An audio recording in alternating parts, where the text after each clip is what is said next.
ಊರಲ್ಲಿ ಮರ್ಯಾದೆ ಹೋಗಿದ್ದಾಯ್ತು. ಈಗ ಬೀಗ್ರು ಮುಂದೆನೂ ಮರ್ಯಾದೆ ಹೋಯ್ತಲ್ಲ ಅಂತ ಅಪ್ಪ ನೇಣು ಹಾಕೊಂಡ್ರೂ ಹಾಕೋಬಹುದು.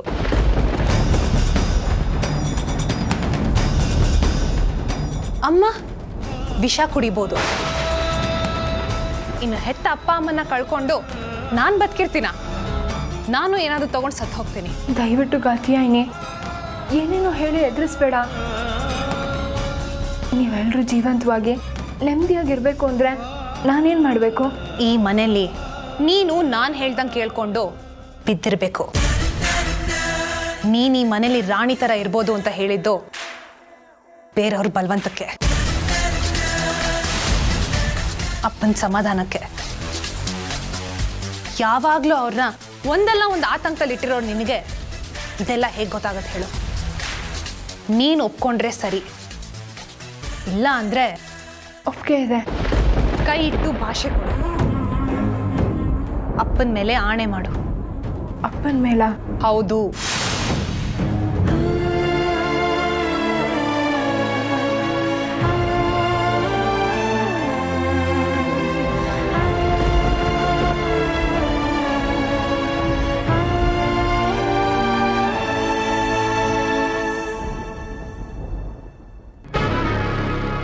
ಮೊದಲನೇ ಕಂಡೀಷನ್, ನಿನ್ನ ಸೂರ್ಯ ಮದುವೆ ಆಗೋವರೆಗೂ ನೀನಾಗೆ ನೀನು ಅಥವಾ ಸೂರ್ಯ ಕರೆದ್ರೂ ಅವನ ರೂಮ್ಗೆ ಹೋಗಬಾರ್ದು.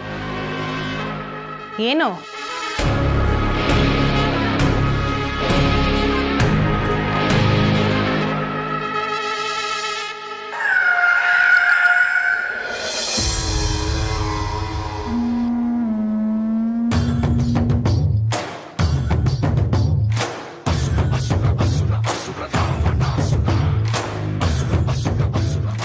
ಸೂರ್ಯ ಅವರೇ, ಮಾವ ನೀವೇನು ಇಷ್ಟು ಬೇಗ ಬೀದಿಗೆ ಬಂದ್ಬಿಟ್ಟಿದ್ದೀರಾ?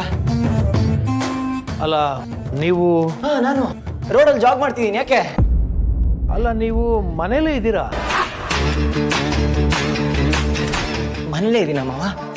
ಅಯ್ಯೋ ಅದು ನಂಗೆ ಗೊತ್ತೇ ಆಗಲಿಲ್ಲ. ಕಾಣಿಸಲ್ಲ ನೋಡಿ, ರೋಡ್ ಅನ್ಕೊಂಬಿಟ್ಟೆ. ಇದೇನು ನೀವು ಇಷ್ಟು ಬೇಗ ಎದ್ಬಿಟ್ಟಿದ್ದೀರಾ? ಯಾಕೋ ನಿದ್ದೆನೇ ಬರಲಿಲ್ಲ ಮಾವ, ಅದಕ್ಕೆ. ಅದು ಸರಿ, ನೀವ್ಯಾಕೆ ಇಷ್ಟು ಬೇಗ ಎದ್ದಿದ್ದೀರಾ? ಹಿರಣ್ಮಯಿಗೋಸ್ಕರ. ಅಂದರೆ ಹಿರಣ್ಮಯಿ ಅವರೆಲ್ಲಿ ಮಾವ? ಬಾಲಾಂಬಿಕೆ ದೇವಸ್ಥಾನದ ಹತ್ರ ಇದ್ದಾಳೆ. ಇಷ್ಟು ಬೆಳಗ್ಗೆನ ಒಂದು ವ್ರತ ಶುರು ಮಾಡಿದ್ದಾಳೆ. ಅದಕ್ಕೋಸ್ಕರ ಒದ್ದೆ ಬಟ್ಟೆನಲ್ಲಿ ಉರುಳು ಸೇವೆ ಮಾಡ್ತಾ ಇದ್ದಾಳೆ. ಯಾವ ಕಾರಣಕ್ಕೆ ಮಾವ ವ್ರತ? ನಿಮಗೆ ಕಣ್ಣು ಬರಲಿ ಅಂತ.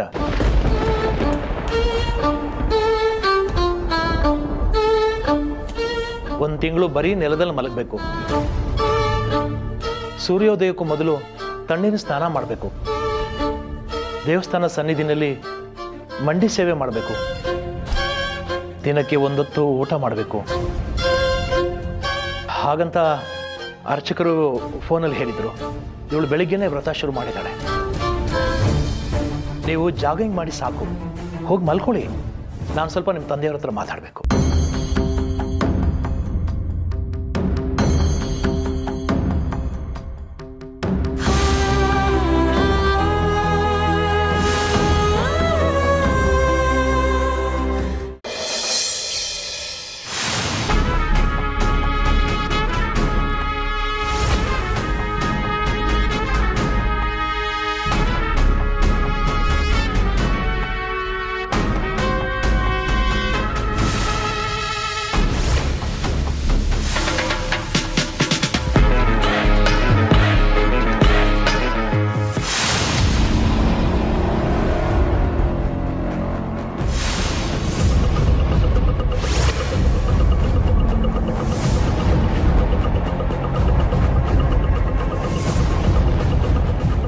ಈ ಮಾತ್ರೆ ತಿಂದವರು ತಿಂದು 1 ಗಂಟೆ ಒಳಗಡೆ ರಕ್ತವಾಂತಿ ಮಾಡ್ಕೊಂಡು ಸತ್ತೋಗ್ತಾರೆ. ಯಾವುದೇ ಕಾರಣಕ್ಕೂ ಉಳಿಯೋ ಚಾನ್ಸ್ ಇಲ್ಲ ತಾನೆ? No chance. ಆ ಹರಿಹರ ಬ್ರಹ್ಮ ಬಂದ್ರೂ ಈ ಮಾತ್ರೆ ತಗೊಂಡವ್ರನ್ನ ಕಾಪಾಡೋಕ್ಕಾಗಲ್ಲ.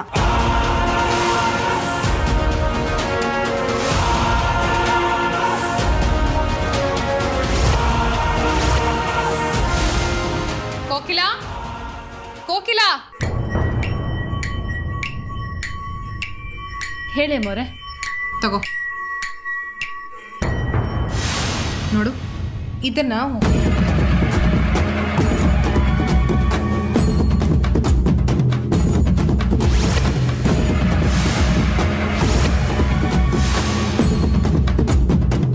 ಇನ್ನು ಸ್ವಲ್ಪ ಹೊತ್ತಲ್ಲಿ ನಿನ್ನ ಕೈಲಿರೋ ಮಾತ್ರೆ ಹಿರಣ್ಮಯಿ ಹೊಟ್ಟೆ ಸೇರಬೇಕು. ಸರಿ ಅಮ್ಮೋರೆ. ಒಂದು ನಿಮಿಷ. ಈ ವಿಷಯ ಯಾವುದೇ ಕಾರಣಕ್ಕೂ ಯಾರ ಕಿವಿಗೂ ಬೀಳಬಾರ್ದು. ಖಂಡಿತವಾಗ್ಲೂ ಯಾರ ಕಿವಿಗೂ ಬೀಳಲ್ಲ ಅಮ್ಮೋರೆ.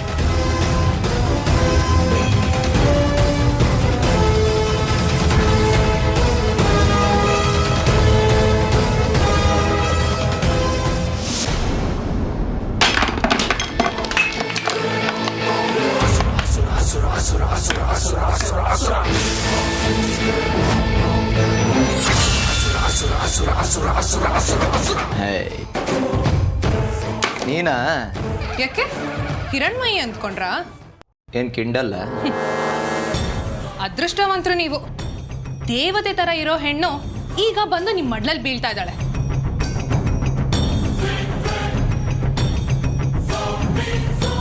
ನೀನು ಸಿಗರೇಟ್ ಸತ್ಯ?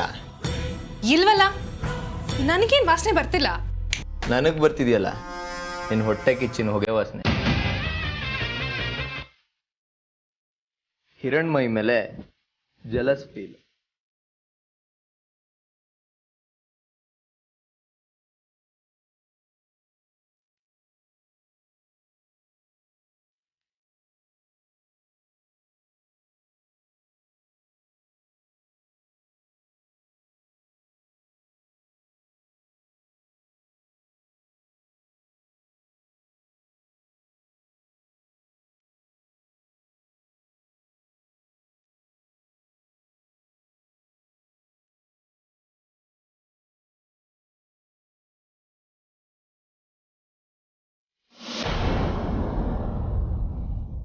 ಯಾಕೆ ಟೆನ್ಷನ್? ಟೆನ್ಷನ್ ನನಗ ಇಲ್ವಲ್ಲ. ಹಿರಣ್ಮಯಿ ಮನೆ ಸೊಸೆಯಾಗಿ ಬಂದಮೇಲೆ ನಿನ್ನ ಸ್ಥಾನ ಎಲ್ಲ ಅಲ್ಲಾಡೋಗುತ್ತೋ ಅಂತ.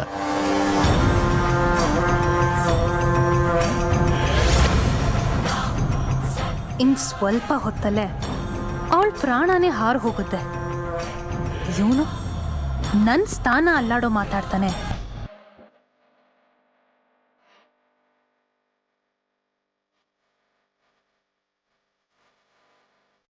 ಇನ್ನೂ ಸ್ವಲ್ಪ ಪಿಲ್ಲೆ ಇದ್ರೆ ಏನಾದರೂ ತರಲೆ ಮಾತಾಡಿ ಮಾತ್ರೆ ವಿಷಯನೂ ಬಾಯಿ ಬಿಡಿಸ್ಬಿಡ್ತಾನಷ್ಟೆ. ಹಿರಣ್ಮಯಿ ರೆಡಿ ಆದ್ಲಾ ಅಂತ ನೋಡ್ಕೊಂಡ್ ಬರ್ತೀನಿ.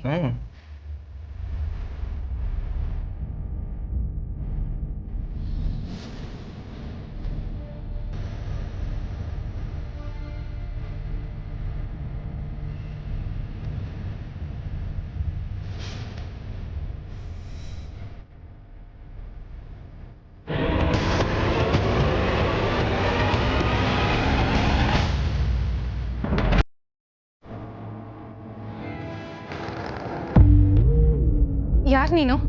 ನೀನ್ ಆತ್ಮ ಸಾಕ್ಷಿ. ನೀನ್ ಯಾಕೆ ಕಾಣಿಸ್ಕೋತಾ ಇದೀಯಾ? ನಿನ್ನ ಎಚ್ಚರಿಸೋಕೆ. ಒಂದ್ ಕಡೆ ಹಿರಣ್ಮಯಿ ಮದ್ವೆ ನಡಿಬಾರ್ದು ಅಂತ ಶಿವು ತಲೆ ಕೆಡಿಸ್ತಾರೆ.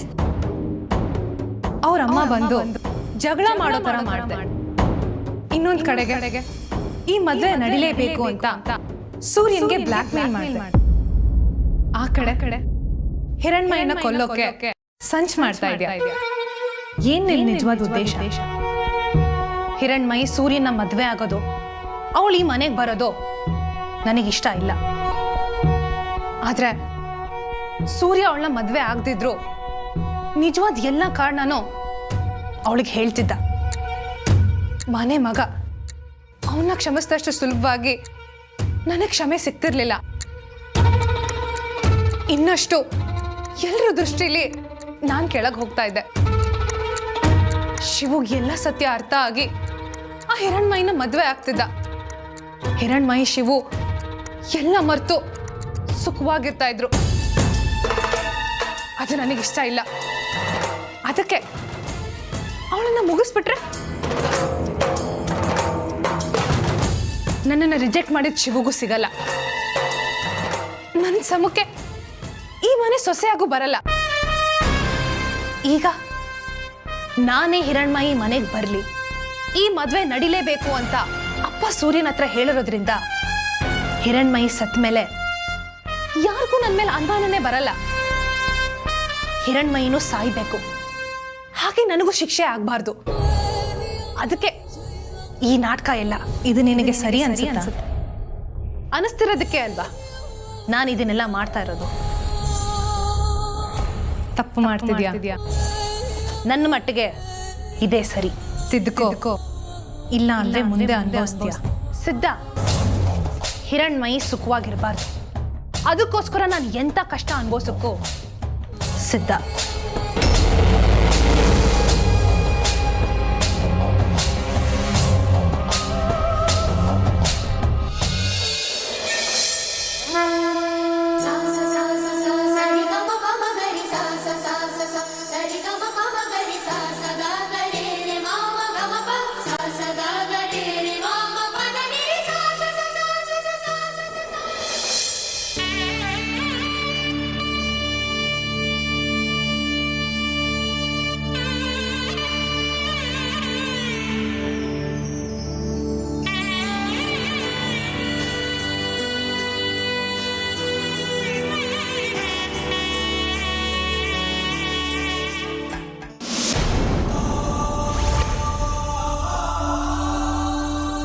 ಸೂರ್ಯ ಅವ್ರ ಬಗ್ಗೆ ಕೆಟ್ಟದಾಗ ಮಾತಾಡಿರೋ ನೀವು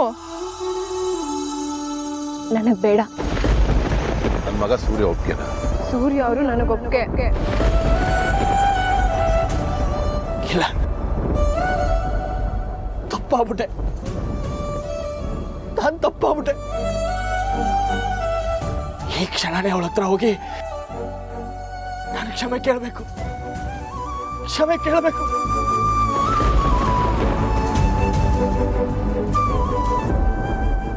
ಬೇಡ, ಎದುರು ಹೋದಾಗ್ಲೆಲ್ಲ ಅಂತರ ಅಪಾರ್ಥಗಳೇ ಸೃಷ್ಟಿಯಾಗಿದೆ. ಅವಳು ಮುಂದೆ ಹೋಗೋದು ಬೇಡ. ಮೊದಲು ಫೋನಲ್ಲೇ ಕ್ಷಮೆ ಕೇಳ್ತೀನಿ.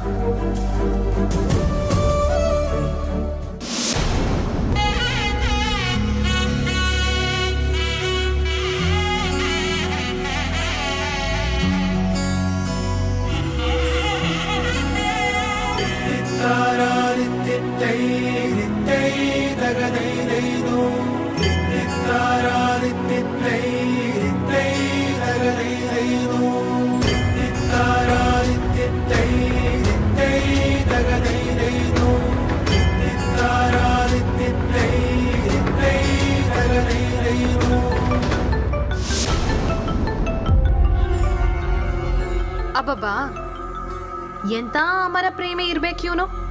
ಹಿರಣ್ಮಯಿ ಅಷ್ಟೆಲ್ಲ ಅವಮಾನ ಮಾಡಿ ಕಳ್ಸಿದಾಳೆ. ಇವನ್ ಮುಂದೆನೆ ಆ ಸೂರ್ಯನ ಕಟ್ಕೋತೀನಿ ಅಂತ ಬೇರೆ ಹೇಳಿದಾಳೆ. ಆದ್ರೂ ಈ ಮಾವ ಅವಳ ಬೆನ್ನನ್ನೇ ಬಿಡ್ತಿಲ್ವಲ್ಲ.